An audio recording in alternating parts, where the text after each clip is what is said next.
찬송 부르겠습니다. 317장입니다.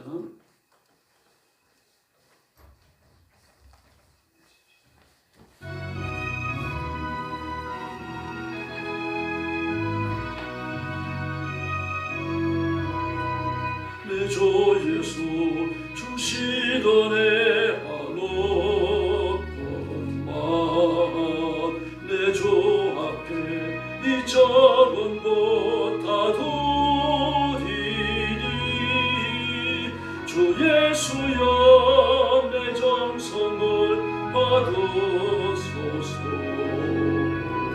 주 날 위해 보배로운 피 흘리사 그 귀하신 생명까지 다 주시니 내 천한 먼 이 생명을 왜 아끼랴. 주 예수께 빚진 것이 한없던 맘 나 주위에 거린 것은 잔저버리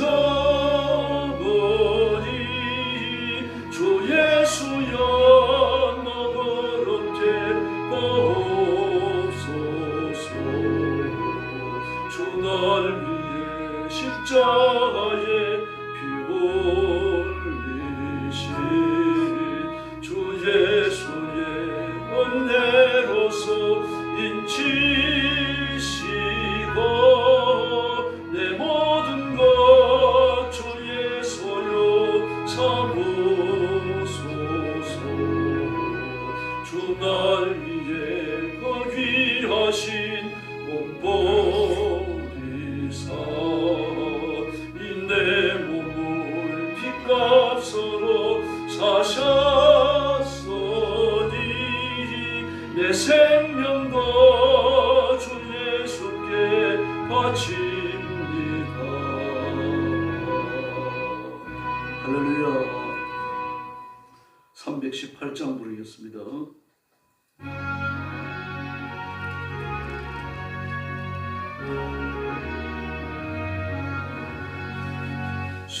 순교자의 흘린 피가 역사속에 맷박치고 전도자가 뿌린 법은 우리가 항상 밝히었다.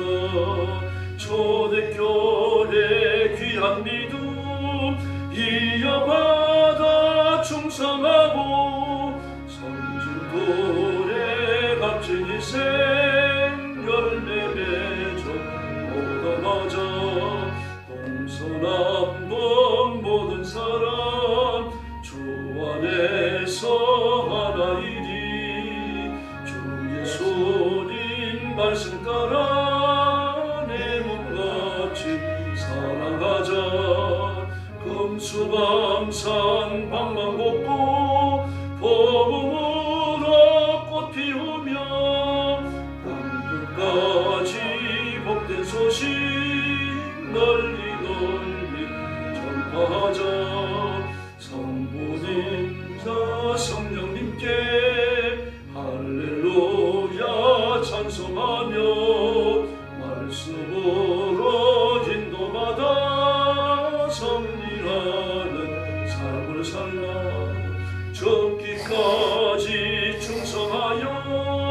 그 나라에 들림받아 주 앞에서 생명의 면류관을 받으리라.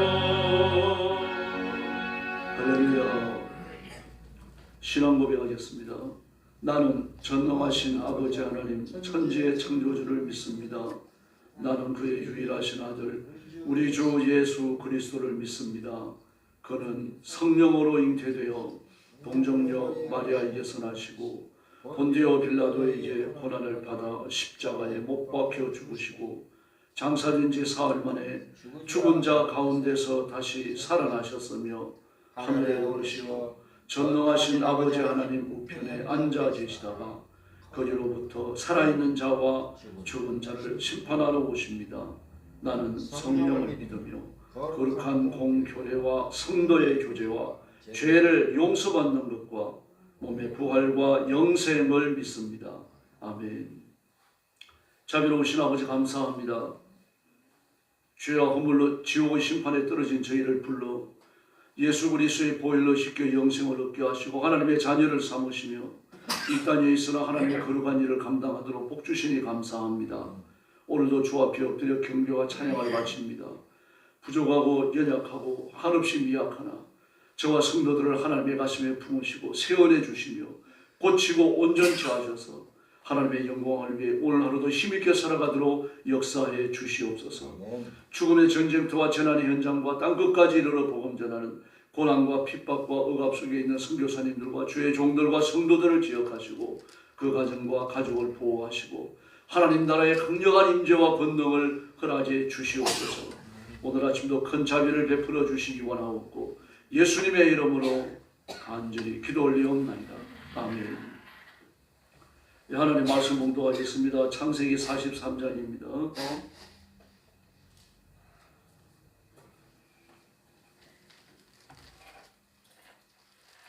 창세기 43장 1절 말씀부터 제가 먼저 봉독하겠습니다.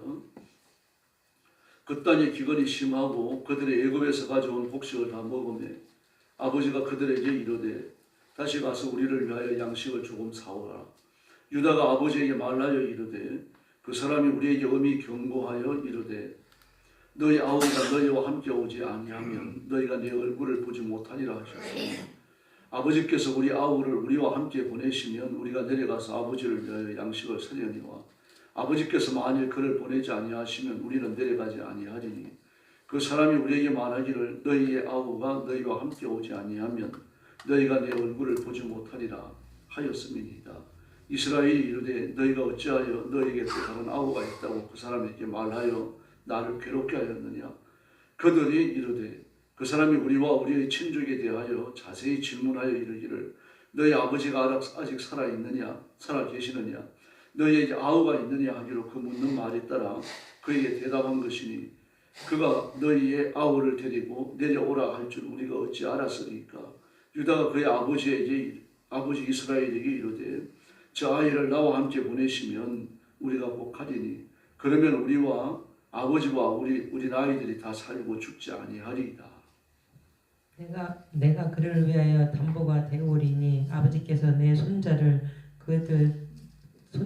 내 손에서 그를 찾으소서. 내가 만일 그를 아버지께 데려다가 아버지 앞에 두지 아니하면 내가 영원히 죄를 지리이다. 우리가 지체하지 아니하였더라면 벌써 2번 갔다 왔으리이다. 그들이 아버지 이스라엘 그들에게 이르되 그러할진대 이렇게 하라. 너희는 이 땅의 아름다운 소산을 그릇에 담아 가지고 내려가서 그 사람에게 예물을 드릴지니 곧 유향 조금과 꿀 조금과 향품과 물약과 유향나무 열매와 감복송아이니라. 너희 손에 갑절의 돈을 가지고 너희 자료 아기에 도로 넣어져 있던 그 돈을 다시 가지고 가라. 혹 잘못이 있었을까 두렵도다. 내 아우를 데리고 떠나 다시 그 사람에게로 가라. 전능하신 하나님께서 그 사람 앞에서 너희에게 은혜를 베푸사 그 사람으로 너희 다른 형제와 베냐민을 돌려보내게 하시기를 원하노라.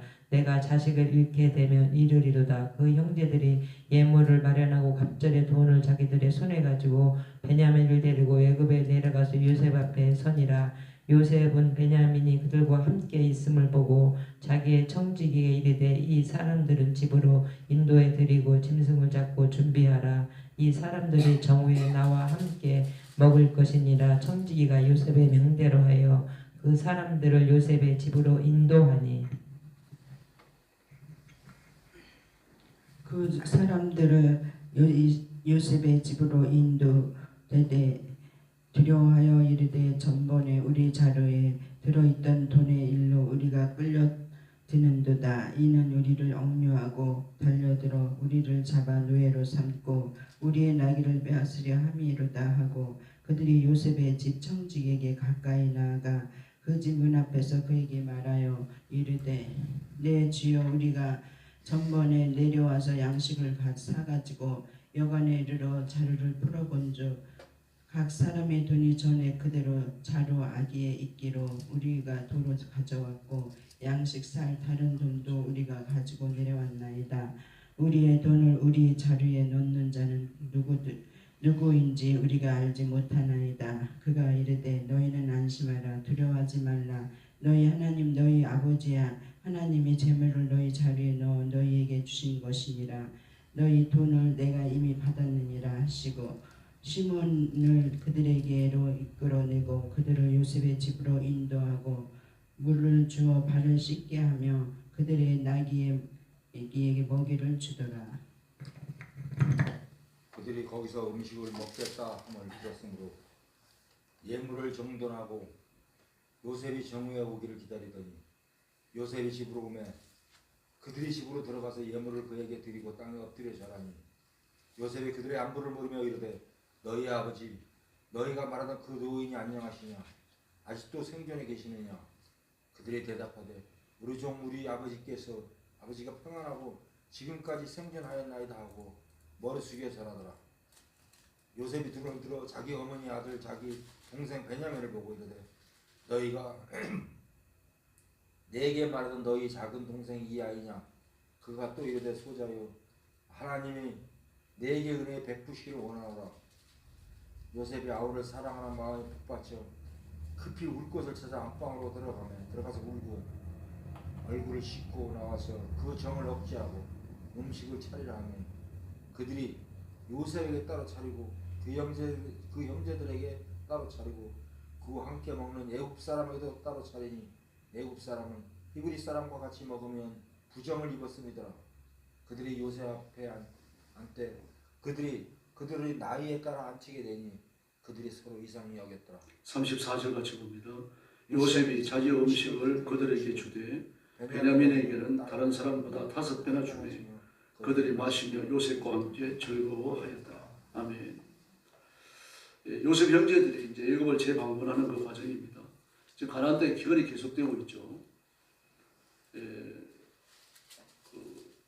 야곱이 형제 식구들을 이끌고 요셉에게 내려가는 때가 기근이 시작되는 지 2년째 되는 해입니다. 앞으로 나옵니다만 이제 기근이 2년째 이제 앞으로 5년이 더 남았다라는 그런 의도의 말을 하죠.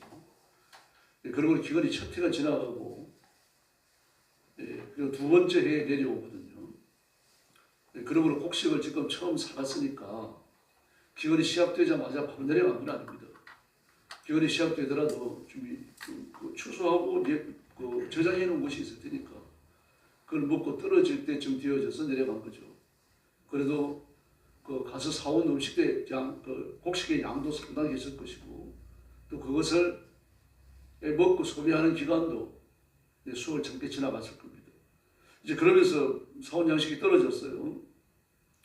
근데 이제 아버지가 치가 나는 거예요. 양식이 떨어졌는데 가서 한 번 더 사오너라 그랬더니 그 아들들이 그 동생 아우 베냐민을 데리고 가야 됩니다.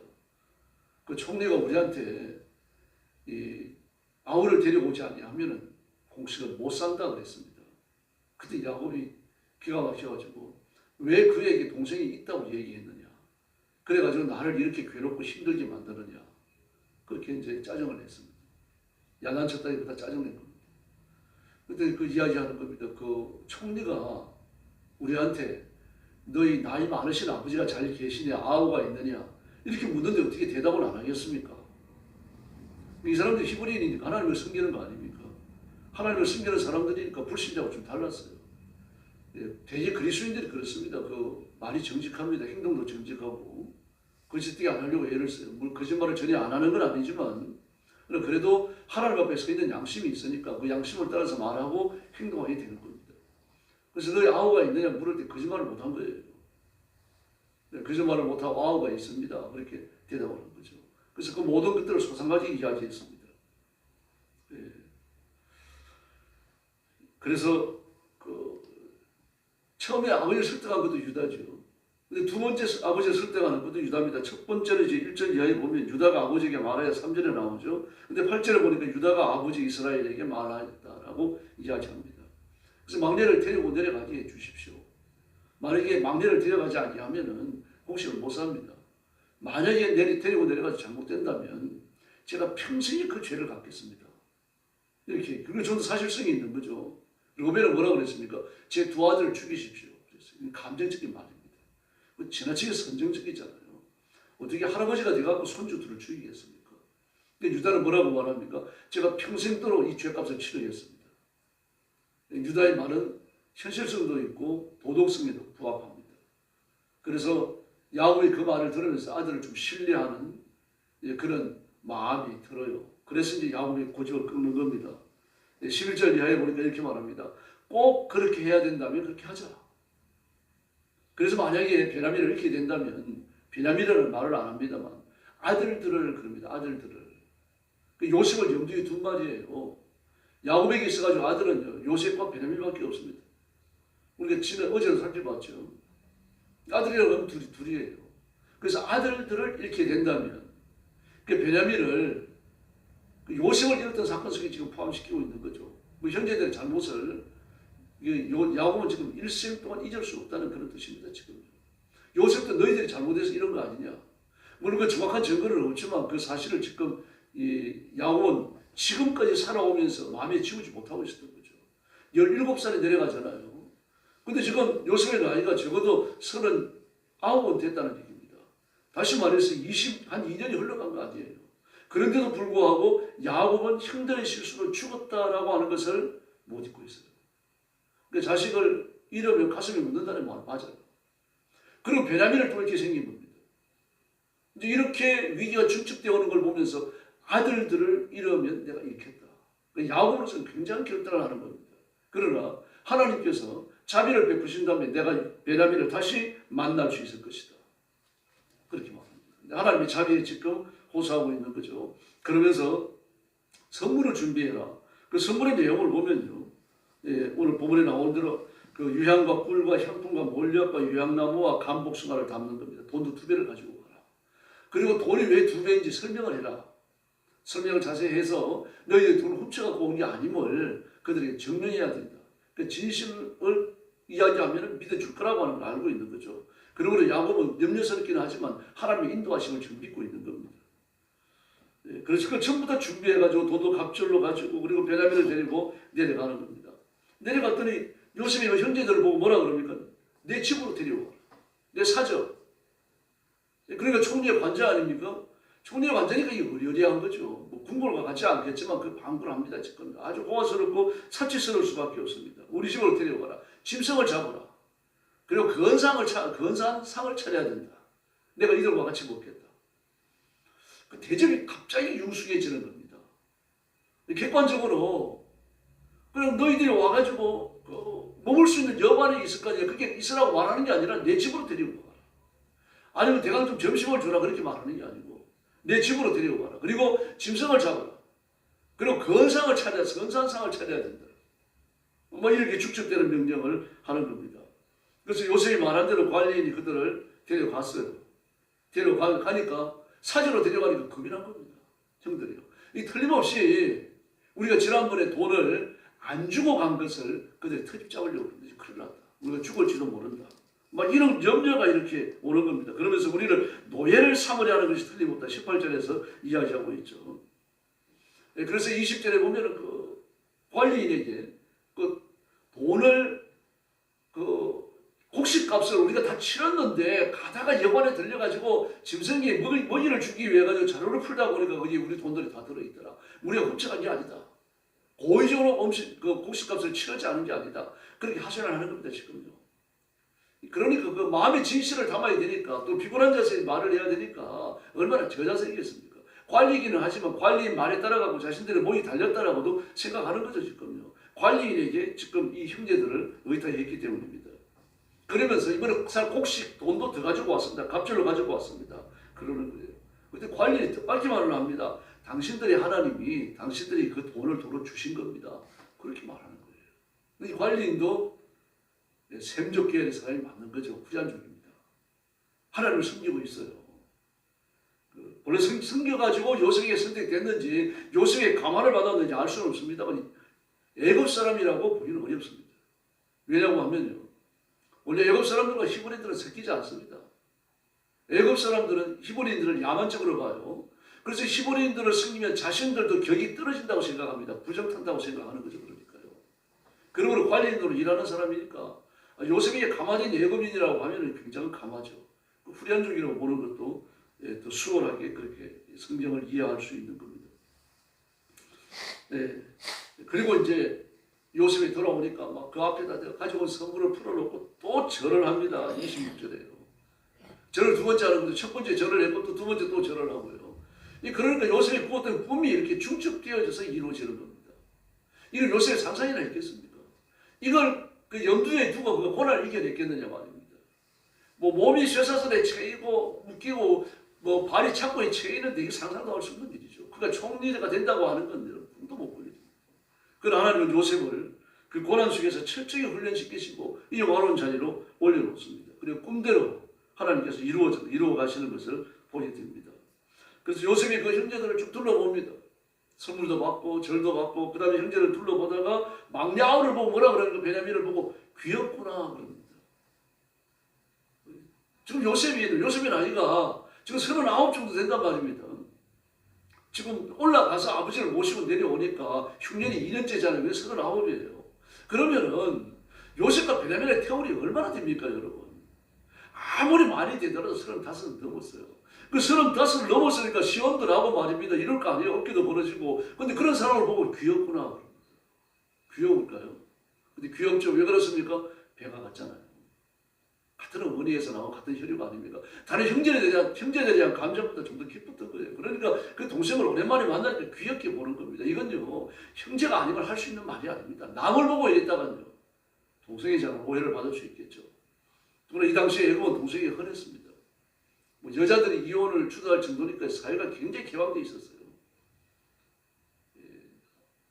뭐 이런 사회에서 자기 동생을 향하여 귀엽구나 그래서 어쩌면은 그 형제들이 요셉을 동성애자로 오해했을지도 모릅니다.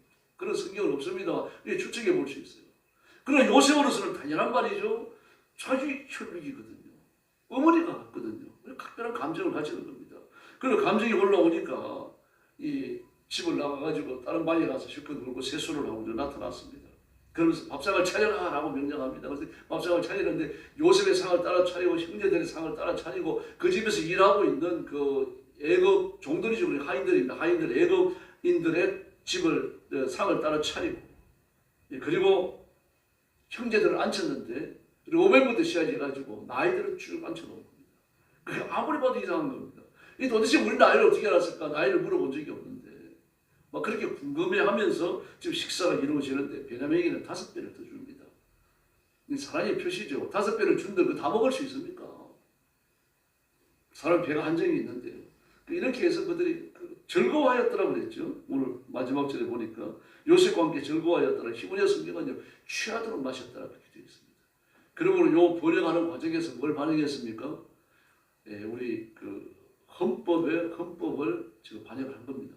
헌법에 보면요, 음주 가물을 금하도록 되어 있습니다.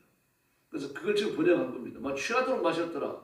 직접적으로 번역을 해놓으면 무슨 또 오해할 수 있겠죠. 믿음이 또 약한 사람들, 남자들 오해할 수 있는 거죠. 봐라, 취하도록 마셨다. 이제 그런 것들을 방지하기 위해서인데 좀 도저히 언어적으로 돼가지고 좀 아쉽습니다. 성경을 바로 번역하는 무엇보다 중요합니다. 이렇게 요셉의 형제들이 애굽을 방문하고 그리고 점점 더 분위기가 좋아지고 있죠. 근데 여기에서 빵 터지잖아요. 빵 터지고 그들은 올라가서 아버지를 모시고 오는 겁니다. 만약에 요셉이 자기가 쥐고 있는 권한을 포기하지 않았으면요. 지금 피빈대가 나는 거죠. 살육이 벌어지는 겁니다. 형제들 중에 베람이 빼놓고는 아무도 못 살아갑니다. 아버지를 모시고 온다고 한들 아들 열이 요셉의 손에 죽었다고 생각을 해보세요. 끔찍스러운 일이죠. 요셉은 그럴 수도 있는 권한이 있고 그럴 수 있는 원한도 있지 않습니까? 그럼 모든 걸 다 포기해버립니다. 다 포기하고 아무 일도 없었던 것처럼 그렇게 형제들을 맞이해요. 나중에 아버지가 죽고 나서 그 형제들이 자기를 죽일까봐 요셉을 두려워하니까 뭐라 그럽니까? 저를 두려워하지 마십시오. 나를 이곳에 보낸 분은 당신들이 아니라 하나님입니다. 그 믿음의 진실함이 드러나는 거죠. 하나님의 절대적 권한, 절대적 섭리, 절대적 통치를 믿고 있는 겁니다. 이걸 알기 때문에 어떻게 합니까? 자기가 가지고 있는 권한을 사용하지 않는 겁니다. 하나님의 뜻이 이루어지기를 바라고 있는 거죠. 이거 무엇보다 중요합니다. 우리도 내 권리와 권한만을 주장해서는 안 됩니다. 2차 대전 때 전설적인 인물, 영국의 총리를 지냈던 처칠이요. 그는 상원학교를 졸업해가지고 군에 들어갑니다. 근데 그가 아버지의 배경이 아니면은 이 고등학교 때부터 상원학교 다닐 때도 그런 좀 문제가 좀 있었습니다. 고등학교 다닐 때는 형편없었습니다. 막 열애도 많이 하고 술도 많이 마시고 시비도 걸고 막 주먹질도 하고. 근데 그 아버지가 아주 재산이 굉장히 많았습니다. 막강한 지주였어요. 지주니까 아들이 다니는 고등학교에 많은 기공을 냈습니다. 전통적으로 영국 사람들은요, 노블리스 올리지라 그래가지고 권한이 많은 사람들, 이런 사람들, 돈이 많다든지 사회적 지위가 있다든지 아니면 좀 이렇게 국가의 관리가 돼갖고 높은 자리에 있다든지 이런 사람들은 이 사회에 대해서 헌신해야 된다고 하는 이런 분위기가 있었습니다. 그게 이제 기독교적 사회 개념이죠. 내가 주신 물질, 내가 주신 권한은 하나님이 주신 건데 이걸 나만을 위해서 써서는 안 된다. 이런 것들이 일종의 사회 분위기를 형성하고 있었어요. 그게 따라가지고 돈을 많이 가지고 있으면서 또 높은 자리에 앉아 있으면서 지위도 가지고 있으면서 헌신하지 않는다면 그런 아주 인색하고 바른 도리를 다하는 사람을 보지 않고 사회에서 소외시켰어요. 근데 그 아버지가 지주입니다. 아주 막강한 부자였어요. 그러니까 그가 다니는 학교, 아들이 다니는 고등학교에도 기부금을 많이 냈습니다. 그러니까 아버지의 기부금이 없었다면 그 고등학교도 졸업하지 못했을 거라고 그렇게 말합니다. 그 사관학교에 가서도 마찬가지입니다.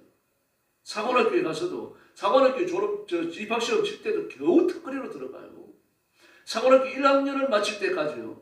그럼 자기가 왜 사관학교에 들어왔는지 모르는 겁니다. 아버지가 권하고 친구들이 권하고 자기도 보니까 본인이 건사에서 들어왔을 뿐입니다. 근데 그가 2학년이 되어졌을 때 그의 생각이 전환점이 찾아옵니다. 그 전환점이 찾아오는 원인이 여러 가지 이렇게 역사 속에 주어지고 있습니다. 어쨌든 전환점이 찾아오면서 그 마음이 변해요. 내가 나라를 위해서 헌신해야 되겠다. 우리 아버지가 부자고 아버지가 돌아가시면 유산이 내 것이 되고 나는 사관학교를 나오면은 이렇게 군인 장교가 되어지는데 내가 이제는 이래 살 수 없다. 그래서 바뀌어져요. 그러면서 술집에 출입을 안 합니다. 연애도 안 합니다. 우리 사관학교 다니면서 연애를 못 합니다만 어쨌든 휴가를 나가서 여자를 절대로 만나지 않습니다. 이 쾌락을 좋아하고 막 정욕을 따라 살던 사람을 일시에 끊어버리는 것처럼 정리를 해버립니다. 그런 새로운 인생을 살기 시작해요.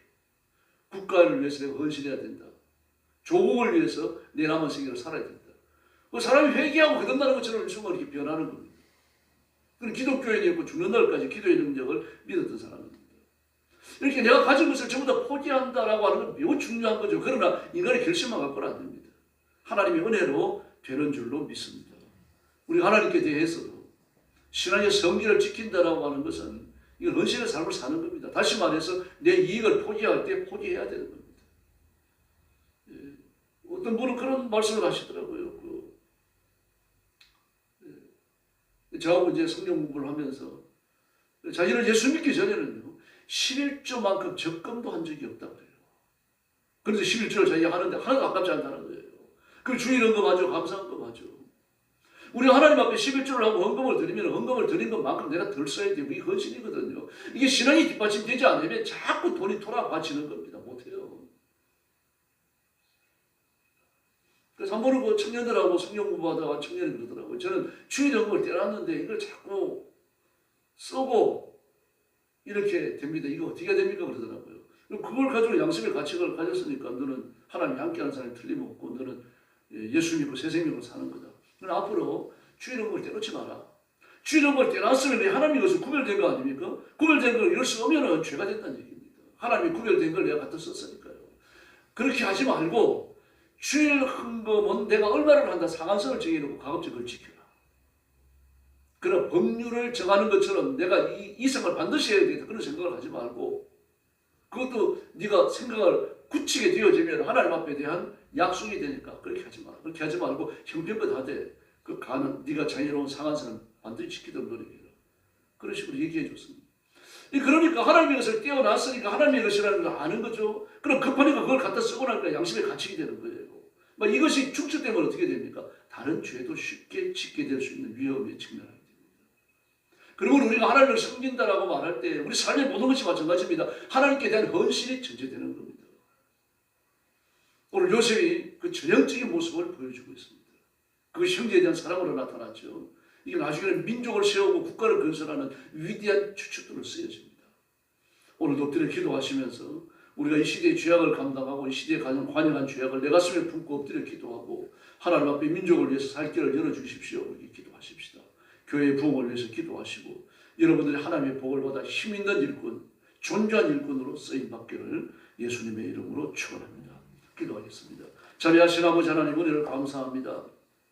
요셉은 그 많은 시련과 역경과 고난의 과정을 거쳐왔지만 그 자기에게 그렇게 해를 끼쳤던 형제들을 용서하고 자비를 베푸는 모습을 봅니다. 우리도 이 길을 걸어가도록 도와주시고 세속에서 얻을 수 있는 것 때문에 신앙에 손해보는 일 없도록 도와주시고 오히려 세상의 것을 포기하더라도 신앙에 유익이 된다면 그 길을 기쁘게 선택할 수 있도록 성숙한 믿음, 성장하는 믿음, 그리고 예수 그리스도의 장성한 분량에 도달하는 존귀한 그리스도인들이 되게 하여 주시옵소서. 오늘 새벽도 저와 성도들의 기도를 들으시며 하나님께서 넘치도록 응답해 주시기를 원합니다. 가정이 복을 받아 평안하게 하시고 교회가 복을 받아 부흥하게 하시며 우리 국가가 하나님의 복을 받아 살 길을 찾아가고 하나님을 영화롭게 드리는 국가와 민족이 되도록 역사해 주시옵소서. 오늘 주의 성령께서 우리 성도들을 하나님의 가슴에 품으시고 하늘의 복을 주시기 원하옵고 예수님의 이름으로 간절히 기도 올리옵나이다. 아멘. 주님 가르친 기도 드리겠습니다. 하늘에 계신 우리 아버지, 아버지의 이름을 거룩하게 하시며 아버지의 나라가 오게 하시며 아버지의 뜻이 하늘에서와 같이 땅에서도 이루어지게 하소서. 오늘 우리에게 일용할 양식을 주시고 우리가 우리에게 잘못한 사람을 용서하여 준 것 같이 우리 죄를 용서하여 주시고 우리를 시험에 빠지지 않게 하시고 악에서 구하소서. 나라와 권능과 영원히 영원히 아버지의 것입니다. 아멘. 합심 기도하겠습니다. 자비하신 아버지 감사합니다. 오늘 아침도 저희를 주 앞으로 인도하시는 것을 감사합니다. 이 시간 주의 성령께서 능력과 권능으로 인도하시고 사랑하는 성령을 살아가시고 그 기도에 응답하시며 기적을 베풀어 주시기를 간절히 원합니다.